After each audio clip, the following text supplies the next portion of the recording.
What was intended to bring harm to me, God intended it for good to accomplish what is now being done, the saving of many lives. Hi, everyone. Thank you for joining Mission Mondays with us today. We are here with Roger Short, and I will let him introduce himself. But we're excited to hear what God has laid on his heart to speak to us this afternoon. Thank you so much for joining us, Roger. Go for it, buddy. Well, first of all, thank you for having me on. I appreciate it. I'm excited to be on with a bunch of people who want to live their faith through their business and their desire to actually make an impact on the world, just beyond making an impact on their pocketbook, because I believe we can do both. Paul was a great example of that in the Bible. There was many great examples, and I'm hoping that I can speak into that a little bit, maybe inspire, maybe encourage, and maybe admonish some people that are on the call today who want to live out their faith and who want to make a difference in their life. I want to talk about this young guy by the name of Joseph in the Old Testament, and I'm calling this the cost and character of a dreamer. And I want to say this: if you're in business for yourself, you're a dreamer. You're a dreamer because you're taking a risk on yourself. Steve, you jump in. Glenda, you jump in and say, I want to do something bigger with my life, and I believe that I have something that I can bring to the world, and it's not just a job. Great for all the people who want to work and do well and show up for their employer, and we, goodness knows we have many employees that work with us. But for the people who step out and take that risk of faith, of saying, I think I can do something, and I'm looking for God's help in doing it. I'm looking for wisdom and counsel. I'm going to work hard, but I'm going to try to do it. And everything I do, I'm going to try to bring honor to Him, right? How do you do that? I believe there's a cost and a required character of a dreamer, and I want to give you some of that today. So I want to talk about this guy named Joseph. He comes to mind as someone who rose through the ranks. And he was kind of an entrepreneur, a dreamer. And if you go to Joseph's backstory, and I'd like to cover that a little bit today, just a little bit of his backstory. But there's a scripture in the Old Testament in Genesis 50:20 that I want you to anchor this to. And it says, you intended to harm me, but God intended it for good, to accomplish what is now being done, the saving of many lives. You intended to harm me, but God intended for good, to accomplish what is now being done, to save many lives. And I will say this: sometimes when we're in this world of entrepreneurship, we come up against adversity. Do we not? Anybody experience any adversity? Come on, tell the truth. Be truth tellers. Major adversity, right? And you wonder, like finances, relationships. So many things. I could go down a litany of areas where you have faced adversity. And sometimes it feels like you're trying to be harmed. It's like, really? Am I in the firing line here? Did I just step right out, of safe water into the firing line? Did I put myself in front of a firing squad? But the thing about Joseph's character, started as a young man and progressed through his life, is what you'll see is that he remained consistent. He remained consistent in his character. There was a cost to it, but he remained consistent in his character. And it led to the saving of many lives. It led to success for a nation. Okay, and so what was intended to bring harm to me, God intended it for good, to accomplish what is now being done, the saving of many lives.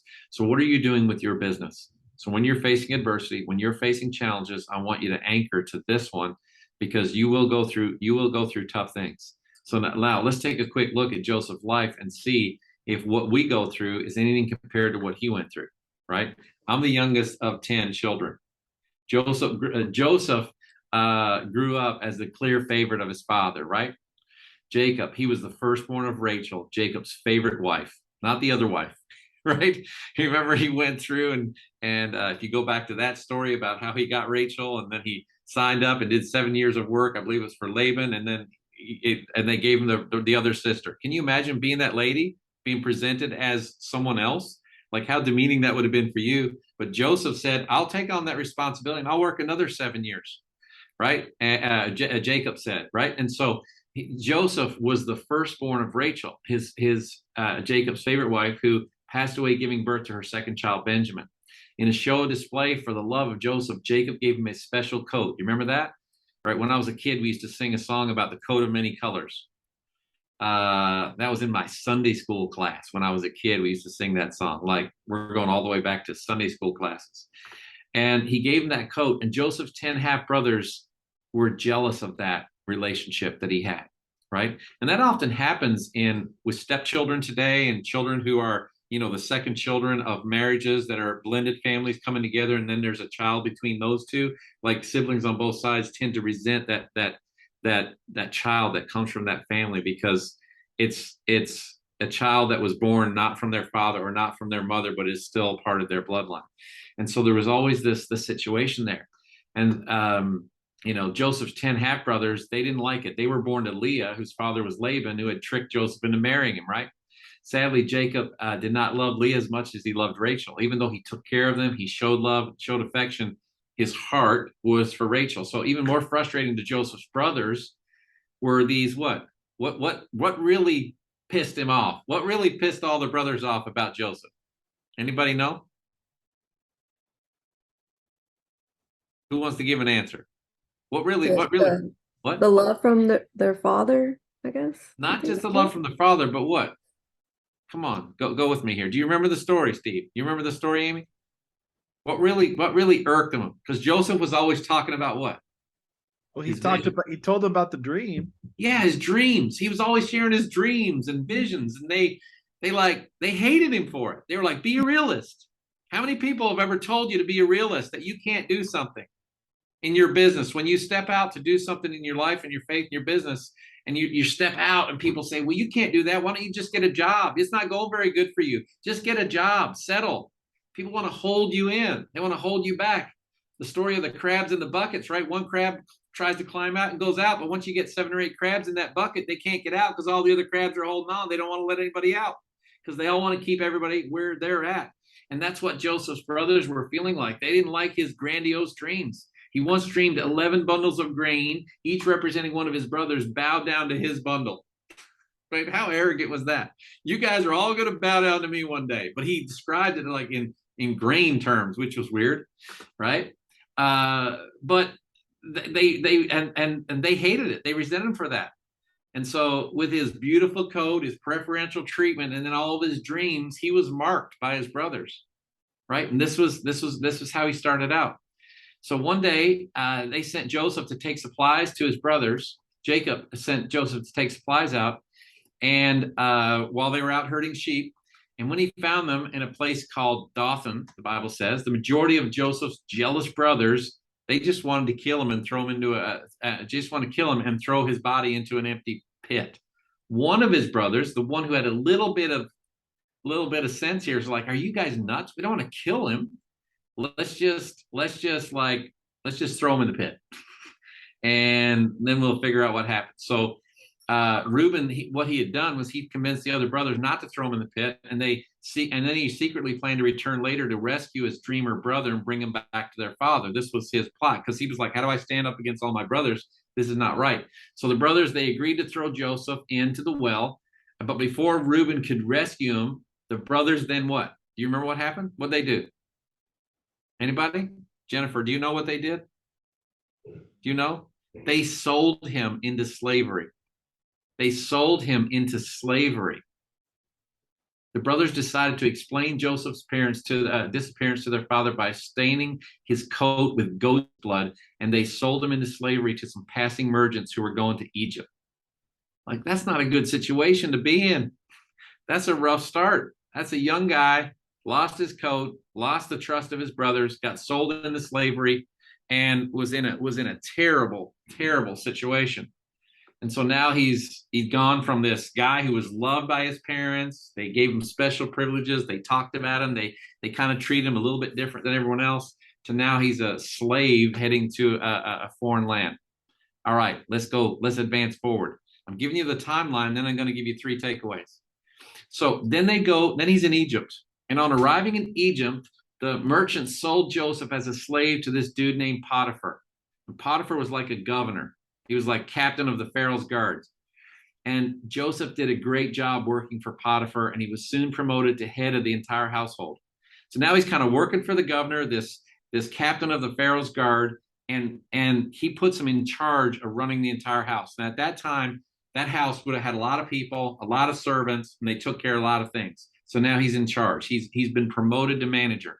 How many of you worked hard before and were rewarded for something well done? I have in previous things. I have. But then this is what happened to him.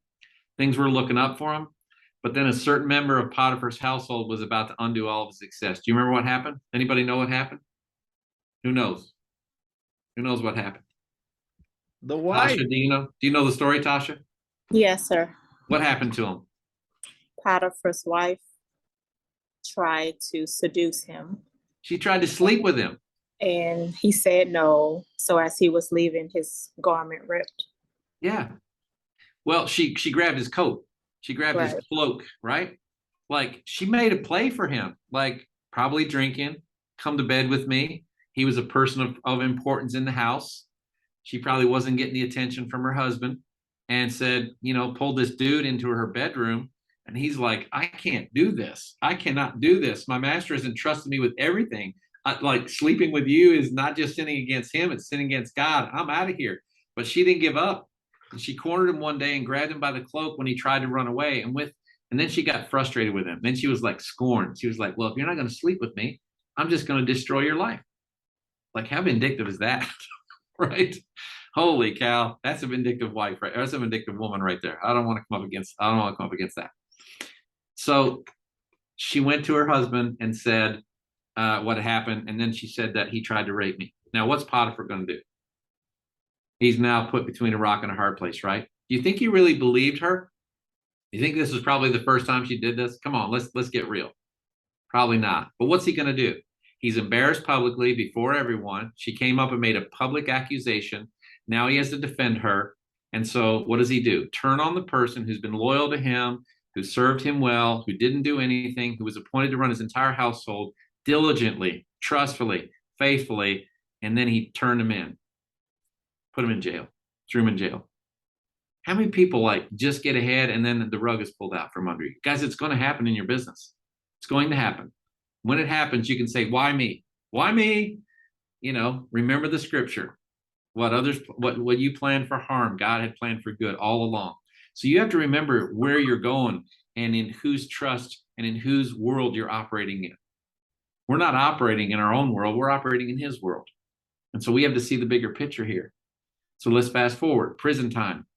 He's now faced with his wife's wild claims about Joseph, about himself.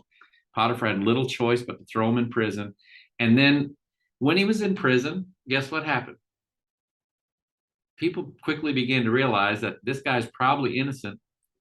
And he impressed the prison warden so much that he put him in charge of other prisoners in prison. This guy was a natural born leader.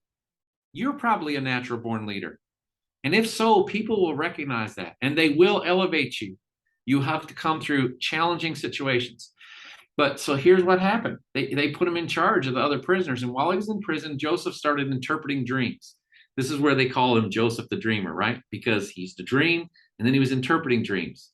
And Pharaoh's cupbearer and his chief baker, two people, they had dreams, and Joseph interpreted the dreams, and he only had one question. He said, "If you can you help me out of this? Can you help me out? Remember me. Remember me." Pharaoh's the dream of the cupbearer had about Pharaoh's freshly squeezed grape juice was a sign that he would be restored to his former position. Joseph told the baker that his dreams of bird eating bread out of baskets intended for Pharaoh unfortunately pointed to his impending execution. Right? Both of these stories ended up being true. Both predictions came true, but the baker was executed and the birds fed on his corpse while the cupbearer was reinstated. But he promptly forgot to tell about Joseph, forgot to remind him. Joseph had one request. Please tell him that I have not forgotten him and ask him to remember that I'm in here. But it went on deaf ears. So it wasn't until Pharaoh himself had a bad dream later, and he said, "Who can help me?" And the cupbearer said, "There's this dude in prison who helped me." Probably should have told you about him 2 years ago, but I haven't because I didn't want to, give him any credit. So now Joseph revealed to Pharaoh that his dream that he had would herald 7 years of plenty, preceding a famine that would also last 7 years. So now he's talking about how the country is going to do very well, right? But there's also going to be a famine.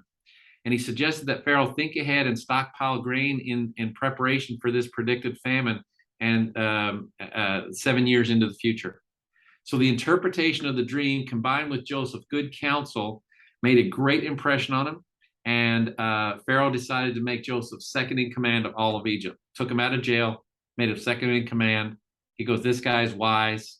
He's wise counsel. I need people like this around me. And at the age of 30 years old, Joseph had ascended to the second most powerful position in the land, right? But now what's happening? Just as Joseph predicted, 7 years of abundance, what did he see coming next? He saw the famine, right? So the vast quantity of grain stored that it was they couldn't actually keep a record of the grain being stored under his watch because he was being very diligent. But the happy 7 years went away, and then the famine hit. So the Egyptians were directed by Pharaoh to see Joseph in order to buy grain from the storehouse, and the word spread around, right? And it went back to who? Went back to Jacob, went back to his family, went back to his brothers. And so it was many years later, Joseph, now the governor of Egypt, came face to face with who? His brothers were coming to Egypt to try to figure out how to survive and how to get some grain. And they didn't recognize him, but they bowed down before him. And his first dream came true, the bushels of grain. He saw it happen in his life. Guys, if you have a vision for your life and for your business, no matter what adversity you're going through, and no matter how far the people that you love and care about sometimes feel like they've moved away from you, if God has planted in your heart to be consistent in your character, to understand that there's a cost of dreaming, to understand that your character is important and you stay true to that, what was planned and may feel like it was intended for harm will come to be for good. It will. And so all these years later, this happened. So the governor of Egypt decided to test his brothers, the governor, who is now Joseph, and he spoke harshly to them, first of all, demanding to know where they'd come from and accused them of being spies. He's now playing with them a little bit, kind of. He's like, I'm going to get you back. You guys did me dirty. But his true character still showed through, right? Jimmy, how many times did you want to hurt somebody who's hurt you? How many times do we want to lash back, Amy? How many times do we want to lash back and prove people wrong and say, I told you so, you SOBs, whatever language comes to your mind, right? Maybe it wouldn't be that, Amy. Amy's like, no, those words never come to my mind. They sometimes come to mind because in business, you're feeling like you're duking it out sometimes and people do you wrong. Not that you would say them, but in his heart, he was like, you guys did me so bad, but here I am now. These dreams are coming through. And so they were terrified, and they insisted that they were brothers and that their youngest brother was at home and that one brother was no more. They said, we have one brother that's no more, because Joseph asked them to tell them about their entire family. They said, the baby boy's at home and we have one brother that's no more. What they were saying is that he's dead. Well, Joseph knew they were talking about him. See, and so Joseph had his brothers thrown into prison for 3 days. And then he ordered that one brother must remain a hostage in prison until the remaining brothers returned with the youngest brother. They sent him back for Benjamin. And at that point, the brothers felt convinced that they were being punished for their heartless treatment of Joseph so many years before. Simeon was tied up before their eyes, and then they were sent home with stacks of grain. And unknown to them, the silver with which they had purchased the grain was hidden in the sacks. He actually put the silver back in the sacks and sent the grain home with them. Like, he didn't even take their money. So now what's he doing? He's setting them up, right? He's setting them up. So full of sorrow, unknown to them, the silver that was put in their sacks, and full of sorrow, Jacob realized that he must allow Benjamin to return to Egypt with his brothers because Simeon was there as a hostage. So now let's go to the reunion. Here's the reunion. When the brothers returned to Egypt with Benjamin, Joseph was overwhelmed with emotion. Guys, when the people you love the most are in need the most, it doesn't matter what's happened. It doesn't matter what's happened. And here's one thing I can say about Joseph is that his character was consistent in the face of adversity. His position had a cost. I want to come back to those two things, the cost and character of a dreamer. The cost and character of a dreamer. So when they returned, he was overwhelmed with emotion, but he hid his feelings and he invited his brothers, including Simeon, who had been released to him, to join him in a feast. A feast. That night, Joseph ordered his brothers and donkeys to be loaded with all the grain they required, with the silver they had brought to him, which was double the amount to make up for the last trip. Joseph also ordered that his silver cup be hidden in Benjamin's sack, his personal silver cup be hidden in Benjamin's sack. No sooner had the brothers set off for home than Joseph's steward made chase searching for the silver cup. And when the cup was discovered in Benjamin's sack, he was ordered to remain as Joseph's slave. And Judah begged Joseph to allow him to be the slave in his place for the youngest brother, because guess what? Next to Joseph, who do you think was the next favorite brother of all of them? It was the baby boy. It was Benjamin. It was Benjamin. So Jacob was, so at this point, Joseph could no longer contain himself, and he broke down in tears, telling his brothers who he really was. And he assured his terrified brothers that he would not harm them, and instead had them summon his father to Egypt. And Jacob was reunited with his long-lost son before he died. Joseph here brought them back in, and then loved them and took care of them, and was reunited to him even through all the opposition and vindication and adversity. And his family and his life was restored. But what was intended for bad in his mind, God's hand was always on it. And it was now, God intended it for good to accomplish what is now being done, the saving of many lives. So I want to give you these 3 takeaways, and then we can be done. Or if you got any questions, I'll answer them. Here's the 3 takeaways. The character and cost of a dreamer. Joseph had vision regardless of the situation. Joseph had vision regardless of the situation, and he remained true and committed to the belief in that vision. So I want to tell you, if you have vision for your life, if you have a goal, if you have a dream that's been planted in your heart, and you feel like it's a God-given dream, stay consistent to that dream regardless of the situation. Regardless of the situation. Regardless of being thrown in a pit, regardless of being sold by slaves, regardless of being rising back up to prominence and then having that stripped away from you. Think about the progression of his life. Number 2, Joseph had integrity regardless of his opposition. He had integrity regardless of accusation or opposition. He remained true to his character. He remained true to his faith. He remained true to his principles in the face of adversity and in the face of opposition. How many of us in a situation where you're called into something and you're wrongly accused and you have no defense, would you feel like you wanted to scream out and hurt someone? Potiphar's wife. I mean, how does a man overcome that? How does a man overcome that in that home? Right? I mean, that's a hard one, right? That's a hard one. But he remained true. His integrity remained true regardless of the opposition. And lastly, Joseph was consistent with his character regardless of adversity and vindication. He had vision regardless of the situation. He had integrity regardless of the opposition. And he had his character regardless of the adversity and vindication. Now, I'm giving you 2 things at the end there. Adversity, that was the hard things. That was the stuff that he went through that was so difficult for him. The hard things in life. He kept consistent with his character. He didn't cut corners. He didn't slide people through on something that shouldn't be approved with a carrier because that's the only way you can get them approved. So I'll just fudge a little bit. I'll just fudge a little bit on this. I'll tell some little white lies because they don't really hurt anybody, and ultimately we help them. So I know I'm not really hurting anybody. I'm helping, but I know I got to kind of break the rules and bend the rules a little bit to do that here. I know there's a way that I can hide this money. I know there's a way that I can get it over on somebody and nobody's really going to notice, and I can put this money in my pocket, or I can manipulate a relationship. No, Joseph kept his character all the way through. even in prison. In prison, he rose to prominence. In prison, he rose to prominence. Like you could preach a series of like 6 weeks just on Joseph, right? In prison, he rose to prominence.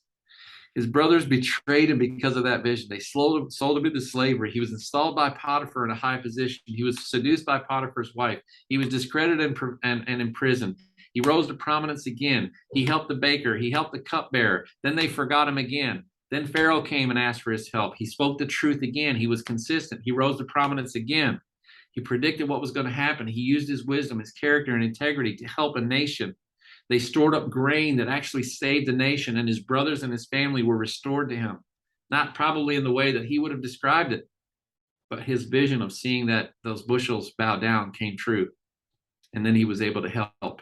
And he was tempted. You could see him being tempted, like in manipulating him, holding his brother Simeon back hostage, sending him home, bring the baby brother out, send them home, put his cup in there and accuse him of stealing.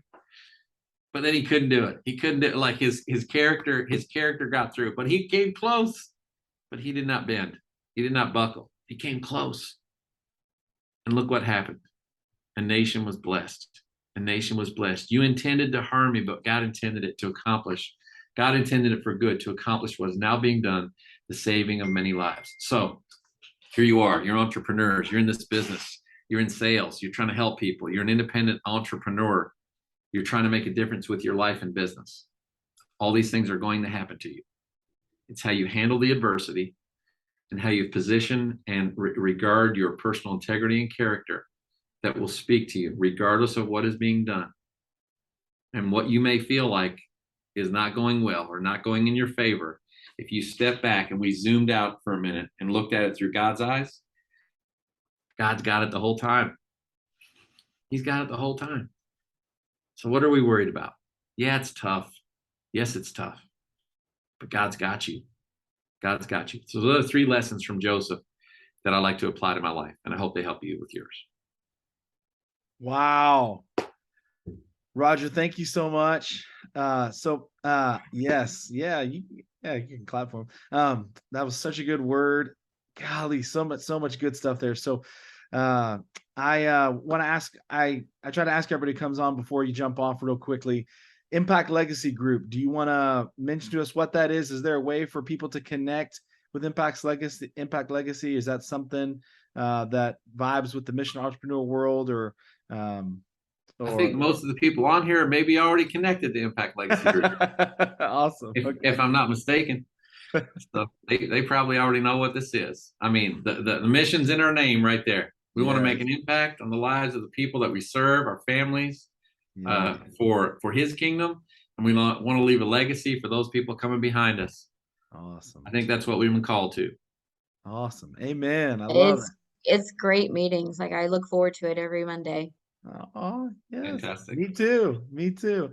All right. For those of you who tuned in for the video, thank you so much. Check out Impact Legacy Group. Look into Roger. He seems like a really cool guy. And we are thankful for just what he gave us today. Some really, really good words. Roger, we love you. And anything you want to say to close with?